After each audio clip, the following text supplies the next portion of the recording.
You are listening to Insights with Kathleen. Please join me while I share my insights and experiences with the hope to inspire you to look inside of yourself for the answers that you already have. As with all information we receive, take what speaks to you and leave the rest.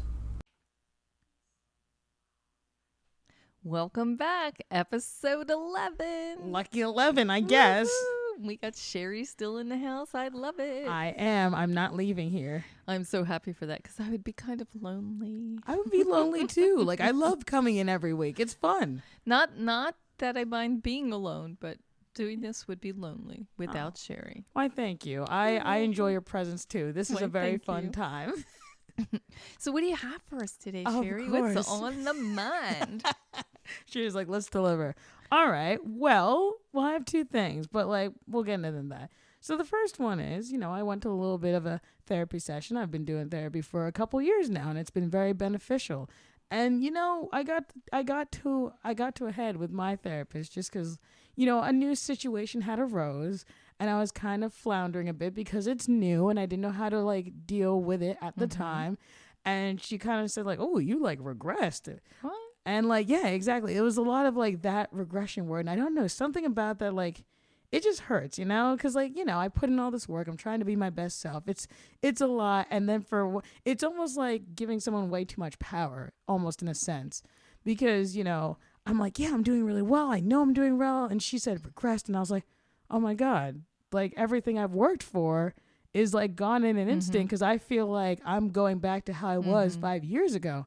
So it definitely, made me very upset. And then I talked to my good friend, Kathleen, and I'm like, I'm upset. I'm I'm about to cry. I'm like, what did I do? What's going on? Because it just felt very disjointed because I'm just I don't think that's right. But I didn't know why I didn't know it was right. So yeah, I kind of talked to you a bit about that. Right. And then we discovered that well, we've talked about it before where you said, feel the feels, checking in with yourself, right? So that's kind of what you were doing. Yeah. You were sort of checking in, but not really checking in because first of all, your ego was bruised a bit because that bad R word came up. Yes. And then you're like, what? Yeah. And then you're questioning what? Somehow that didn't resonate fully with you, but here you're trusting in this person, much like what you said, giving your power over to this person. But not that you were fully, but you respected the person enough and you respected their profession and you believed them to have the answers, that they were holding the answers for you. Yes, of course. Right? Because, well, they're a counselor. Yeah, of course. They must know better than I do. Yeah. Right? That's why I'm going there. Because my life's a mess or because something's a little disjointed and I want somebody to help me sort it out. Of course. But that's where the problem kind of comes in, right? Yeah. Where we're believing that they've got it all together. Yeah. Kind of like how people who could be listening may think that I have it together or even you have it together. You know what I mean? Further from the truth, guys. The joke is on you. Yeah. Right? Because we're all still unfolding pieces, and that's the fun part of life. Oh, for sure. But coming back around to your experience, it's just so valuable what you just shared there. Because first of all, you acknowledge the fact that, wow, that hurt. Yeah. And then you were taking time to process it and you were like, somehow this doesn't feel right. Right. Yeah. Right. And then you went a little step further and you're like, you know what? Why doesn't this feel right? Yeah. And then as you were checking in, not that you were necessarily looking for validation outside of yourself, but you just wanted somebody to help you unwrap it a little bit. And then that's when you were talking to me and we were just unwrapping it. I didn't have any magic sauce, but we were just talking and you are the sauce. You're the living sauce. Oh, gee, thank you. But just encouraging to see it from another side or another perspective, right? Yes. And how did that help? It helped a lot just because you uncovered it in such a way that was like, hey, yes, you are, in this area, you feel like maybe a little scared, like a little trepidation, whatever, but it's just because it's a new side of a different coin. So you've done these different areas, but this is just new territory, and that's why you feel this way. And it felt nice to hear because it almost felt like, okay, no, the other parts of my life, I've been improving. It's just this is one area that I have not dealt with yet. So that's why I'm nervous. Right. So then what you're saying too is when you're comparing the experience, the conversations, right? So So therapist conversation, it didn't feel right. It wasn't resonating. Yes. But then you and I had the conversation, and we just kind of unwrapped it a little bit more of like what you were feeling, what had happened, my perspective on the whole thing. And then you're like, you know what? This resonates more. So then you were feeling the feels, and you're like, no, this fits. So it's not that you were taking my answer, because again, I don't have the answers for your life. You have them. Yeah. Your therapist doesn't have the answers for your life. You have them. Therapists are important. I'm not saying that they're not. Oh, for sure, And definitely if you need one, go see one. Yes. But what I'm saying is they're there to help you in the journey. They're there to support you in the journey. Like a guiding, Yeah. Like, go ahead, say it. No, I'm just saying, like, just guiding you in the journey. Because I remember before I'd be like, oh, they just have the answers. They know exactly what I got to do. And, after like growing with this therapist and just growing in life in general, I used to be, I will admit it, I would be one of those people that needed self-validation from other people. Oh, I think we all. Yeah. So whenever I would ask someone a specific question, this was like, a couple of years ago, especially like with dating or whatever, I'd ask like 8 different people the same question. I'd be like, all right, let's see. Yeah. Okay. Let's see if this works. And it wasn't even me checking in with myself and saying, hey, what do I need? What feels right for me? I would just be like, copy and paste. Let's see. And it would land me in a lot of trouble, because then I would get 40 different answers. And then when I go to talk to, these women, they're just kind of like, what the hell is that? What do you want? And then like, you kind of attract what you're feeling or how you are at that moment in time. So I would get people that were very confused with themselves. I was very confused with myself. It was a whole big mess. But I think that's really important what you said about like things resonating with you and sitting right. Yeah, it's work. Yes. Because you do have to check in with yourself. You have to slow down. It works best when you spend a little time alone with yourself. That's true. That's true. Yeah. Right. But then after we had that conversation, you felt like that kind of resonated with you, right? Yes. So then where did you go from that piece of the journey? I went on a very interesting piece of the journey, I must say. So a lot of the times, guys, I always talk about body scans. So there was, within the 2 weeks, it wasn't as easy for me. Like usually, like I'll take a couple days and be like, oh, this is what's bothering me. I don't know if this has happened to you, Kathleen, but like for 2 solid weeks, I was like, I don't know why I'm upset. I don't know why I feel weird in my body. I couldn't tell you like what's going on. And it was coming out in little chunks like, oh, I was having this issue with a friend, or this thing was bothering me. But the big thing wasn't like, coming to a head. I found out what it was, but sometimes it's just really hard to like figure those things out. How do you do that when you're a little stuck? Well, couple of tricks, if you will. Couple of tricks, right? So it is definitely spending time to yourself, finding a way to maybe meditate or center so that you can find a way to ground you. For me, I have a hard time sitting and just meditating. That's hard. Yeah, it is. I'm practicing because I'm challenging myself to like, can I really just sit still and just empty my mind? It's a journey. But the best way for me to empty my mind, though, a lot of times it's getting creative, like actually doing something creative. Oh, nice. So like if I have a little creative project, I'll really get into that, and then that's kind of how I open myself up, and then I quiet my mind, because then I'm in the moment. And really, meditation, there's all kinds of variations of meditation. There's just practicing being in the moment. Like you can be washing dishes and meditating, and just being present to the actual task of dishwashing, and encouraging yourself not to allow your mind to wander into lists or to daydreaming, but just to, be present. Like, hey, here's the rag in my hand. Oh, look at all the bubbles. And now I'm going to rub this way. And, I can feel that there's still something on that dish. So I'm going to wipe it a little more and rinse and wash. And so you're totally being present. Oh, the sound of the dish going into the dish drain board or whatever, So for me, being present and I use dishes just because it's a simple task. Dishes is your favorite thing to use. I don't know why, because I really did not enjoy that when I was a child, having to be doing the dishes. But you're just like, I've learned to love it. And that's great. Well, right. And that's part of, like I said it before, taking some mundane task and making it fun in some way. But I do like to do all kinds of different crafts. I'm not really good at any one craft, but it's just the idea of I'm being creative. I'm creating something. And that will put me into a meditative state, right? So then once I get there and I'm in that creative place, I start to let go of the resistance maybe that I'm feeling that's causing causing the block, right? And I love that you said that. and then I just kind of get into that flow. So again, it happens differently for everyone, but I think that when we start feeling like we're stuck or something's not sitting right, or how do you unpack this? And I think the first step is just to let it go. Like let go of the expectation that you have to, first of all, unpack it. Yes. Find a place where you can find fun and or be positive or be grateful, even if it is just sitting there listing grateful phrases. I am so grateful for the sun. It feels so warm on my face. I am so grateful for the roof over my head. I am grateful for this fluffy blanket. It's just so soft and warm. I am thankful for my socks. You know what I mean? Like it could just be the most silly thing. I am grateful for this piece of chocolate. You know? Chocolate is great. Grateful for a glass of water. I gave her some Valentine's Day chocolate, so I'm sure she's grateful for that. I am, and for the poundage that I will be putting on my thighs. Thank you very much. Just for me, that's great.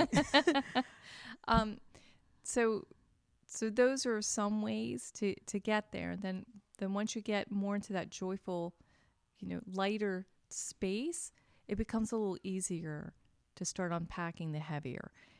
It's not to say that, you should always fake joy. You have to really feel it. Yeah. And it's not to say that you're supposed to feel joy all the time because then you're missing out on a lot, because if you don't have the contrast, then it's just kind of blah, right? Yeah, of course. So I don't know if that helped any. No. I know I just went off on this little tangent. No, that's good. Just because I think what you said resonates with me, and I think that's a really important thing that people don't know, is because I would be like, hey, body scans, and I was all in a light, good energy space, whatever, and I guess I hit a little bit of a funk, and for some reason I felt my body resisting, and I'm like, that's a little weird. I know, like, the one mindfulness thing, that's very important. I think I said that last week, but it really is, because it helps you clear your mind so you're not cluttering it with extra things you don't need, of like, what do I need to do tomorrow? Did I do this? Did I do that? Because then you don't have enough room to think.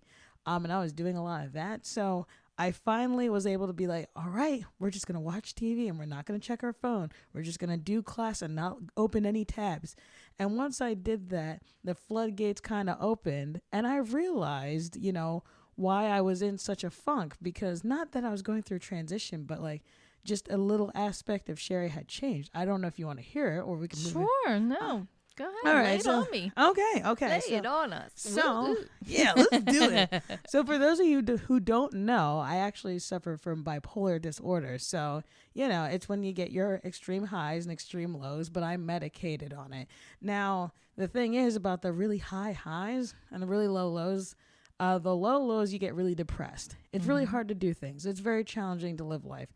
And the high highs, it's almost like you're on crack. Like, put a rope around Sherry and tie her down. Yeah, exactly. Like, you could literally do anything. You have an endless amount of energy. I used to get a month's work of homework done in like 2 days. It was insane. So I guess for me with school, I would be like, well, I run on endless energy, so I'm never tired. I could always do a bunch of homework. I could maintain like all these friendships and clubs and different commitments. But now I'm on medication. I'm like, whoa, I don't have any mania anymore. Like, now I actually have to like schedule out homework like a normal person. Oh man, I'm normal. And it's weird because, most people would be like, well, that's a good thing. It's a great thing. I'm glad I don't have mania, because that's not good. But I'm transitioning from how I used to manage life. You know what I mean? Because if you're so used to being like, all right, for like 2 weeks out of the month, you're just going to be like going crazy. You don't like, you never get tired. You could just run on 2 hours of sleep. You're fine. So I guess going from that to like, wow, I have to actually eat healthy and sleep 8 hours and like actually pace out homework.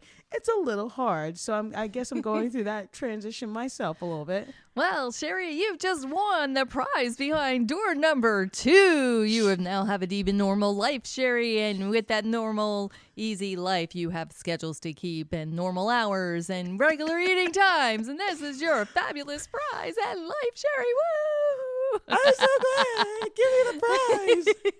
You know, the best part, Sherry, is as we listen to your journey, is that it is about change. It is, yeah. And it's a brave thing that you're doing, not only just sharing your story with us. Thank you. But it's very brave that you are taking up this opportunity. I don't want to even say challenge, because it's a beautiful opportunity where you get to be even. And I don't even want to say normal, because honey, you're not normal. Even on normal, you're not normal. You were just this wonderful, beautiful spirit full of energy. And we all love you for that. It's just it's a new way of being. Right? It is. And hopefully it'll be even healthier for your body, because the human body needs certain things. Even though the mania could give you all that kind of energy, your poor little heart's probably like, thank God I need a rest. I can't do this too much anymore. It's really bad. I don't know if you like have those moments in your life where you're like, wow, it's not rock bottom per se for me, but like a point in my life where I was like, this is getting bad. I got concussed, and I very much did not take care of it because I was manic. Like, I put up all the Christmas tree stuff. I was in that play. I did 3 radio shows. I should not have been doing those things. And for you out there who do not speak Sherry, concussed means that she had a concussion. Oh, is that not how you say concussion? It's exactly how you say. Yes, I got a concussion. It took me a little while. I had to look it up in the Sherry dictionary of words. and they got it. And you know how you get concussed? You get you do a boxing match that you started in a backyard for no reason. Yeah. So not recommended. Not recommended. No.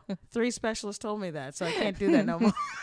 Right. So you had a lot going on, and then there was more things that were going on. So now you're in this place where you're starting to feel a little something. Yeah. I'm starting to feel like more, it's so much easier to gather thoughts. It's so much easier to go about maintaining relationships with like people or romantic relationships or, things of that nature. So it's really nice. And plus, like, I didn't know Sherry was a thinker and had insights. Good for Sherry. Check Sherry out. Ooh.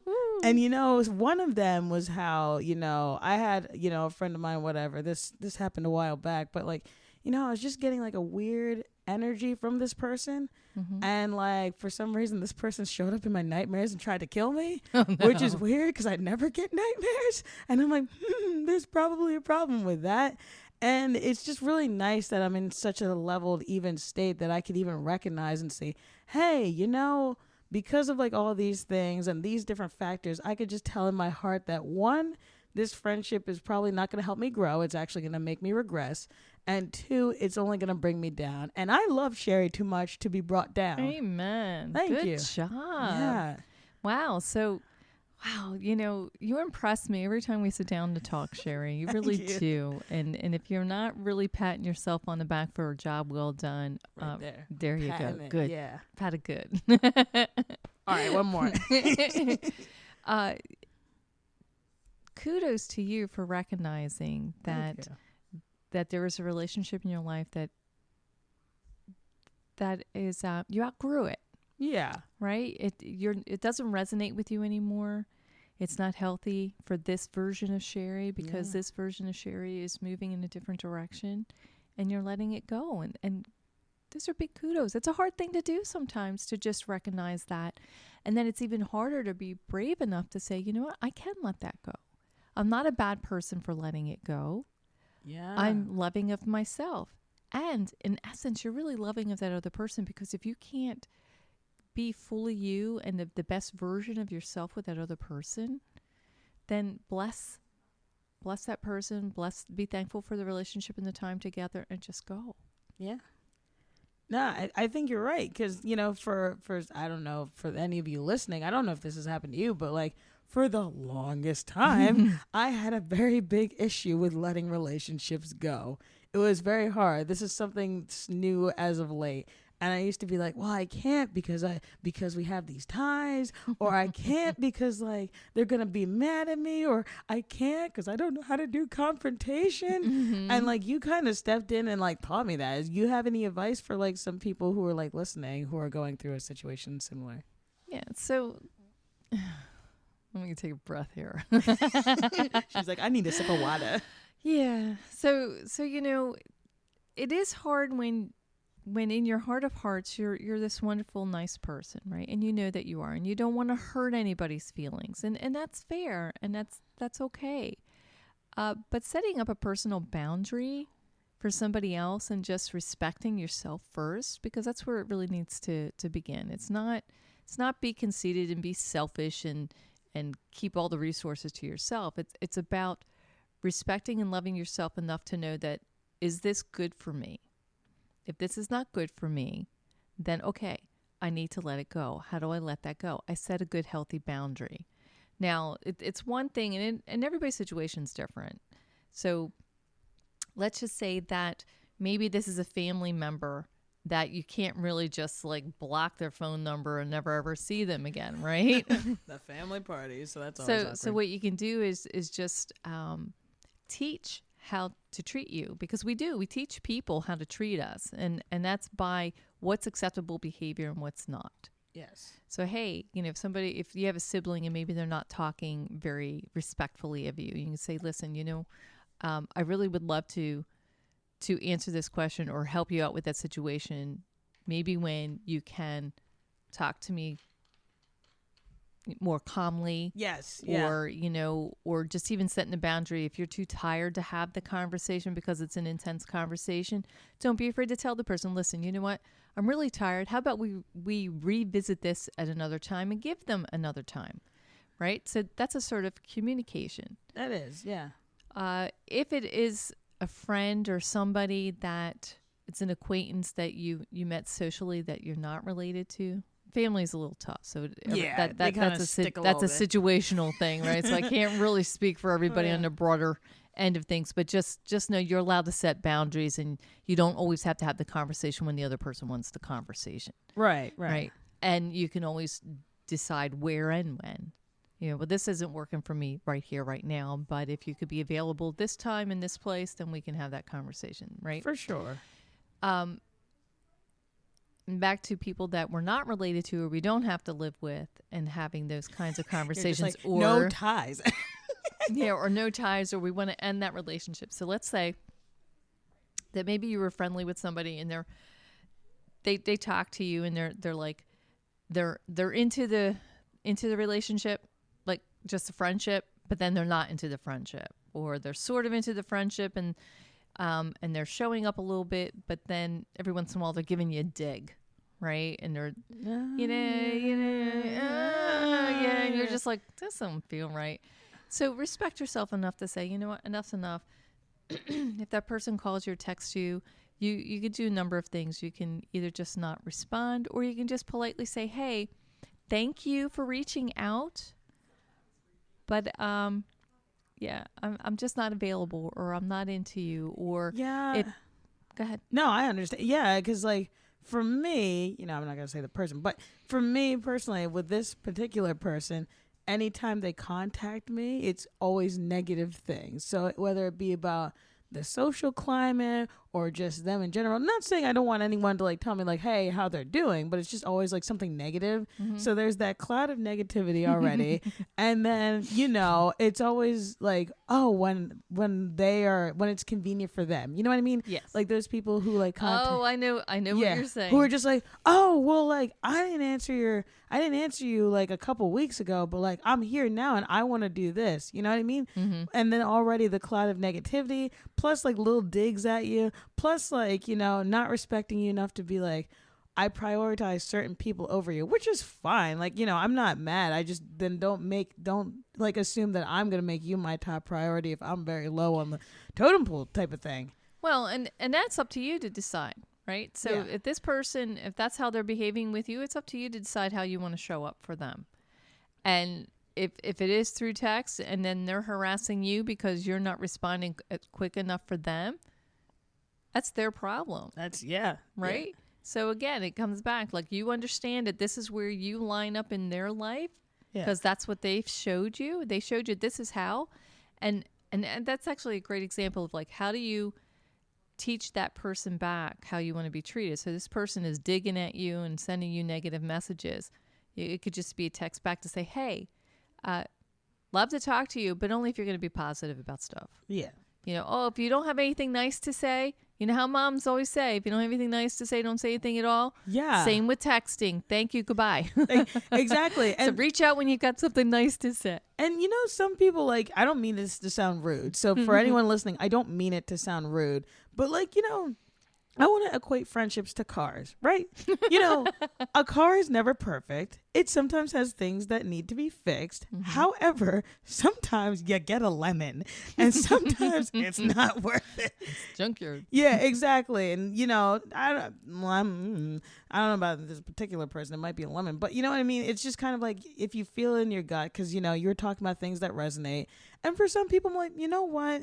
Maybe I need to pause on this friendship and come back, or maybe this, that, and the other thing. But there are some people where I'm friends with, well, not anymore, but I'm like, ooh, I feel a lemon vibe. Like, I feel like we just got to cut and run because this person's going to cause a lot of drama, a lot of anguish. It's going to be dragged out because of previous experiences you've had. So how have you cut and ran? What? How have I cut and ran? You know, it's one of those things where you kind of have to let go, you know. Sometimes, like, with friendships and stuff, you know, you want to maintain them, of course. But there are some where you're just like, all right, this is already toxic for me. It's toxic for them.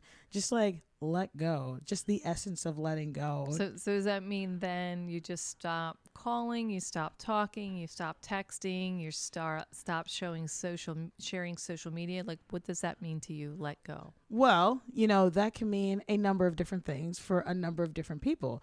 I know for this particular person, I'm kind of in a crosshairs because I'm not sure what to do, because there are some people I know, like maybe if I'm like, you know what, we already don't talk that much, let it go. There are some people that I'm closer with that I'd be like, okay, maybe we have to have a discussion about this.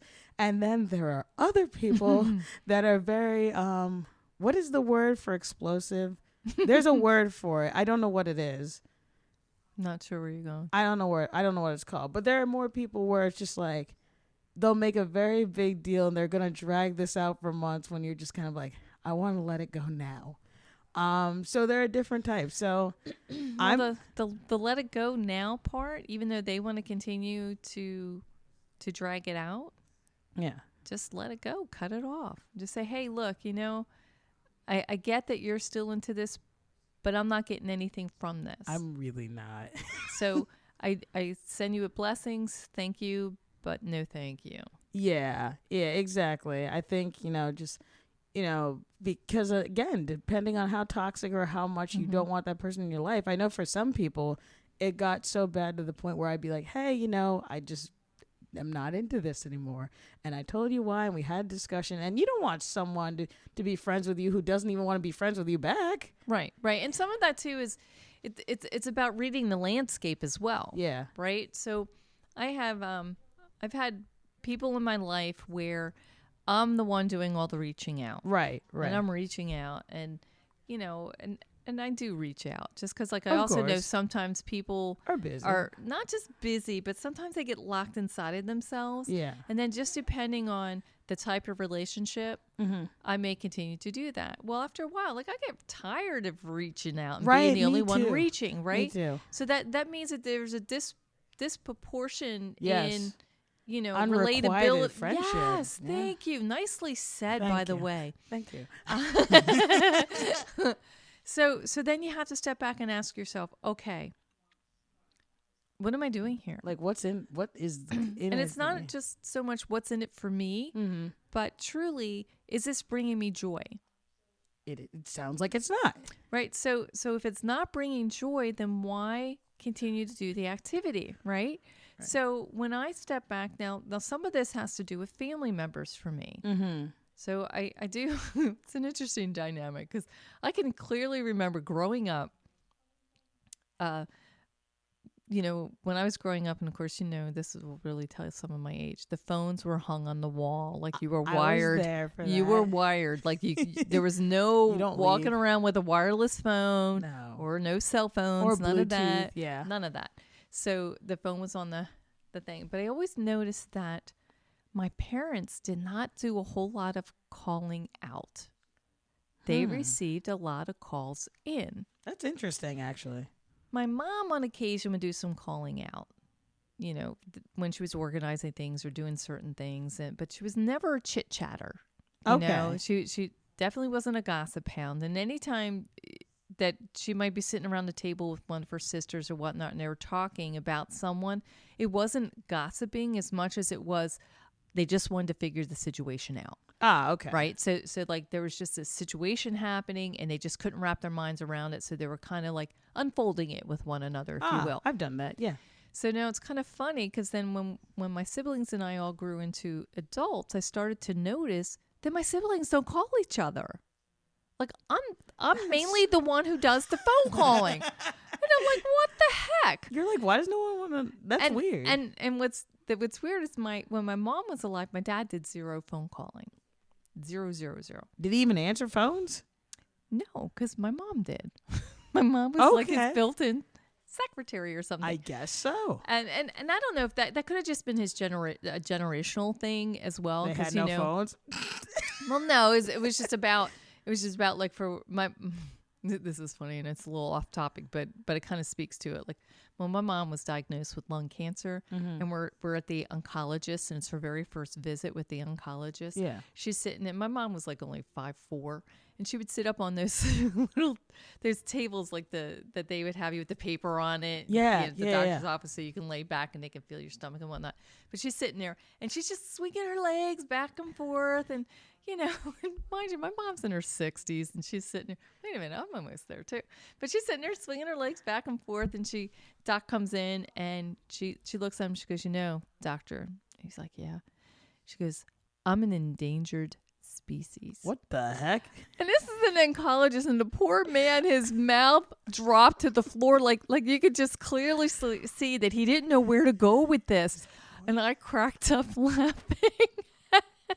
So then it gave him license to kind of smile. And then she explained that the type of woman that she was with her husband, where she served her husband came first. She answered the phone for the man, he didn't answer the phone. Yeah. That's what she was referring to. Not so much that she was dying, but that she was an endangered species because that type of woman is not going to exist anymore. Oh, for sure. That's so funny. Yeah, so I was dying. I'm like, I loved her sense of humor.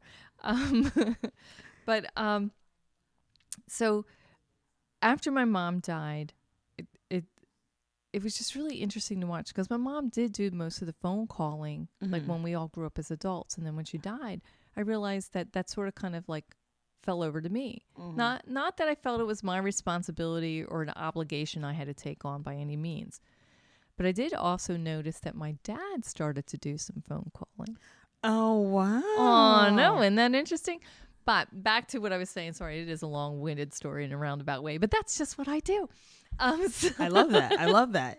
So, stepping back and I'm thinking, wow, I am the only one doing the phone calling here. And life happens and some situations happen. And I'm thinking, you know what? Okay, I'm going to step away from this now because to some degree, this is no longer serving me. Oh, for sure. And like even with my dad, God bless him, when my mom passed away, he and I had a bit of a rough patch, if you will. And that's a story for another time. Good story, but for another time.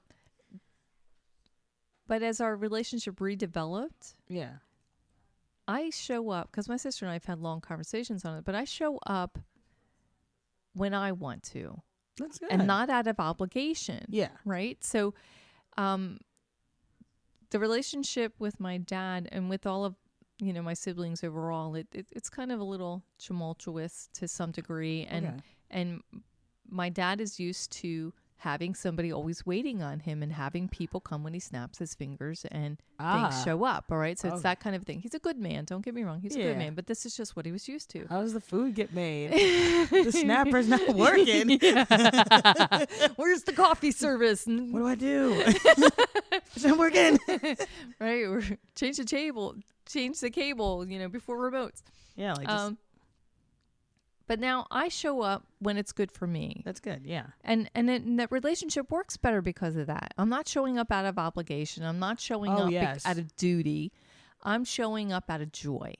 Oh, yeah. Right? So, hey, you know what? This works for me. And then I can show up more like me. So that was a long-winded, long story to come back around to say. Hey, it always comes back around, so. Just to come back around to say that if you're living in your joy in a relationship, then that relationship's working. But if you're feeling some kind of negative way and less joyful about it, then it's time to re-examine, is this really serving you? Because if this is no longer serving you, then it's time to let it go. Kind of like your stuff with that Marie calendar? No. That's a TV dinner, guys. No, the organizer lady, nice long, starts with a K, and we'll just go call her Marie K. She's all over YouTube. She's all over the place about reorganizing your sock drawer, your underwear drawer, your clothes. The woman who's just like, if it doesn't kindle joy, throw it away. Yes. And if your friends don't kindle joy, throw them away. I wouldn't go quite that way, but that's funny. Put them in the trash bin. No, but you got to bless them first, right? Bless them, like, you know. Yes, thank you for your service. Goodbye. Yeah, you know, and there are some people, you've said this many times before, there are some people that just like, you know, it's like the old saying, like some people are like leaves, some people are branches kind of deal. Pretty much the metaphor is supposed to state like some people are like, hey, here's like some lesson, and some people are like, oh, you're sticking around for a hot minute. Why are you laughing? I think I'm saying it wrong. I think so. But I love it. Some people are...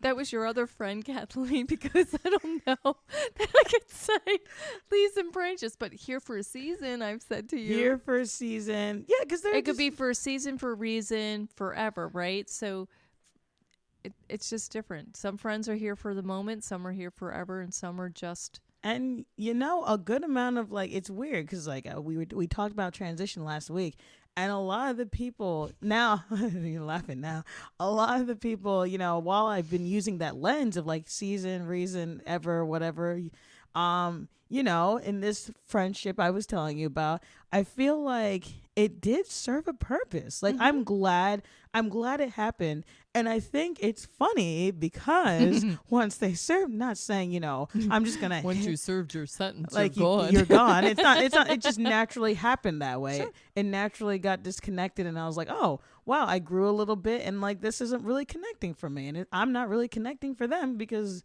you know, it just doesn't work. But it's just fun that you get to, you know, experiment, as you like to say, a little bit. And be like, wow, I got to, you know, be friends with someone like this and see how that went. I got to, like, you know, go on a date with this person from online, and that was a disaster, but we learned a lot from it, you know? So I'm trying to spin this as a positive, like, you know, it may be ending, but there are, you know, good things to like. Well, you know, it's kind of funny because this is the part where this is where I really love to go. Like, I really love to blow my own mind, right? To think about to think about that, like, what if we contracted with all of these people, all of these acquaintances, all of the people you pass in the street and you never really talk to, but you just kind of make eye contact? What if we contracted with them way up in heaven before we were even born? We're just going to say heaven because I don't know what else to call it. But when we were in spirit, before we even planned to come down here, what if, or before we came here, we were planning all of these things and these experiences and just kind of sketching it out, like nothing like written in stone to the minute detail, but just a general sketch of these are kind of the experiences I want to have. Right? And then these people that are showing up in our lives, they agreed to be a part of that experiment because they had a different experiment that they wanted to run, and your experiment was going to work for their side of the experiment. Yeah. I mean, like, how cool is it to just kind of think of it that way, right? And then when we're able to think of it that way, and how it just unfolds really differently. And then we feel like, wow, we really are more in control of what's happening around us than we really fully give credit. So then when we can think of it that way, then we're less of a victim in our own life. Yeah. And then we're standing in our power and becoming more of the creator in our life. Oh, for sure. Right. And then once we realize that we're that creator and we can get into that flow and letting go of resistance so we can flow. Yes. Right. And resistance, it's not that it's bad and it's wrong. It's an indicator. It's an opportunity to check in and say, okay, what's going on here? Yeah. You know, for sure. and then it helps you get, and it's also part of that contrast piece that we were talking about earlier and getting into that flow. So I think that that's so wonderful, Sherry, that you have these different relationships, these different types of relationships that you are unfolding that with inside of yourself to realize, I'm checking in with me and I'm realizing, this one's not working. This one is really working, but this one's not working. Oh, interesting. You phrased it that way. Yes, I knew you'd like that.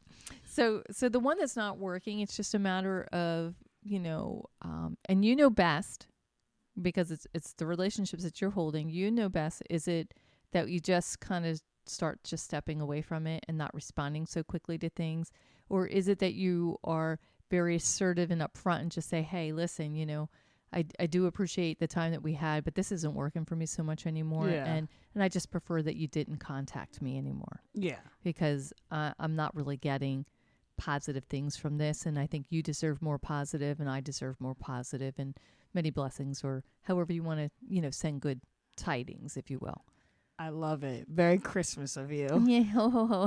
Good tidings for Valentine's Day. Happy Valentine's Day. We're breaking up. No, I like the way you say that. And, I've been trying to put a spin on that, like, myself, too, of, like, because I used to be like, man, everything bad happens to me. And then I'm just like, all right, let's like calm down a little bit. Let's not victimize. Like, there are good, positive things that came out of it. There's fruitful friendships that came out of it, positive things that happened. So I think just kind of like, and my favorite line is like, the best things in life are like the things that you don't expect. And it's almost like that written contract thing that you're like, hey, I want to have these experiences. And for myself, I'd be like, oh gosh, okay, I have to like pave this path by this age. I have to do this. And I used to do all these things. But like when I stopped and let go, so many like wonderful things would come through. Like just these great friendships and just different opportunities that would never have happened if I did not let go. Well, and I think it's not just so much of you letting go as much as it is that what you were letting go of were the details. You put it out there to say, hey, I would love for this level of magic. I would love for I'd love for this level of magic to come my way. Yeah. But you didn't fill in exactly what that is. So you just said, hey, I love this feeling. This is what I want to come to me because this would bring me joy. Something along these lines, whether it be a girlfriend or a job or a new friendship, just whatever that is. You want a girlfriend too? No, you. Oh, right. No, I want a boy. No, a man. A man friend? I mean, I don't know. I'm just not into girls that way. I just like making her say it, guys. I do. It's fun. She's just laughing because I can't say the H word. Homosexual? No, not that one. That one I can say. It's the other one. The one that I am. That you're not a homosexual. Yeah. There you go. There you go. She was able to say it. I love that. No, I love that you like put things into the universe because like that's what you literally did for your kitchen.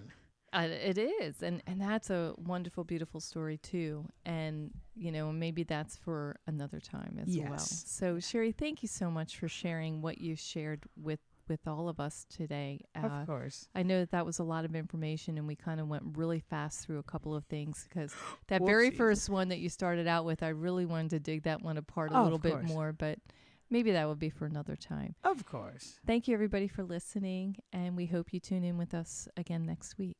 Bye. Thank you for tuning in. Remember that you are bigger than anything that you are going through or anything that is happening around you.